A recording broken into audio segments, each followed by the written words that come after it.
जय श्री राम दोस्तों। आज फिर उपस्थित हुआ हूँ श्री राम से जुड़ी एक और कहानी लेकर।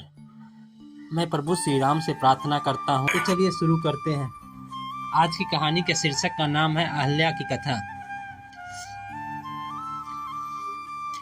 प्रातः काल राम और लक्ष्मण ऋषि विश्वामित्र के साथ मिथिलापुरी के वन उपवन आदि देखने के लिए निकले।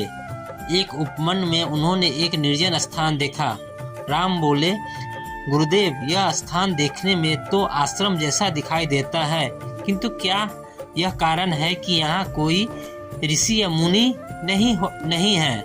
इस पर विश्वामित्र जी ने कहा, यह स्थान कभी महात्मा गौतम का आश्रम था। वे अपनी पत्नी अहल्या के साथ यहाँ रहकर तपस्या करते थे। एक दिन गौतम ऋषि की अनुपस्थिति में इंद्र ने गौतम के वेश में आकर अहल्या से प्रणय याचना की। यद्यपि अहल्या ने इंद्र को पहचान लिया था, तो भी यह सोचकर कि मैं इतनी सौंदर्यशाली हूँ कि देवराज इंद्र स्वयं मुझ पर प्रणय याचना कर रहे हैं, अपनी स्वीकृति दे दी। जब इंद्र अपने लौट रहे थे, तभी अपने आश्रम को वापस आते हुए गौतम ऋषि की दृष्टि इंद्र पर पड़ी। उस समय इंद्र उन्हीं के वेश धारण किए हुए था। तत्काल वे सब कुछ समझ गए और उन्होंने इंद्र को श्राप दे दिया। इसके बाद उन्होंने अपनी पत्नी को श्राप दिया कि रे दुराचारनी, तू हजारों वर्ष तक केवल हवा पीकर कष्ट उठाती हुई यहाँ राख में पड़ी रहे। जब राम इस वन में प्रवेश करेंगे, तभी उनकी कृपा से तेरा उद्धार होगा। तभी तू अपना पूर्व शरीर धारण करके मेरे पास आ सकेगी। यह कहकर गौतम ऋषि ने इस आश्रम को छोड़कर हिमालय पर जाकर तपस्या करने चले गए। अतः हे राम, अब तुम आश्रम के अंदर जाकर अहल्या का उद्धार करो।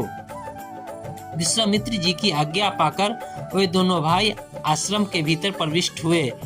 वहां तपस्यारत अहल्या कहीं दिखाई नहीं दे रही थी, केवल उसका तेज संपूर्ण वातावरण में व्याप्त हो रहा था। जब अहल्या की दृष्टि राम पर पड़ी, तो उनके पवित्र दर्शन पाकर वह एक बार फिर सुंदर नारी के रूप में दिखाई देने लगी।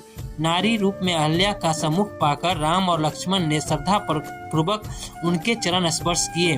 तत्पश्चात उससे उचित आदर सत्कार ग्रहण कर वे मुनिराज के साथ पुनः मिथिलापुरी को लौट आए। यह थी आज की कहानी अहल्या की कथा।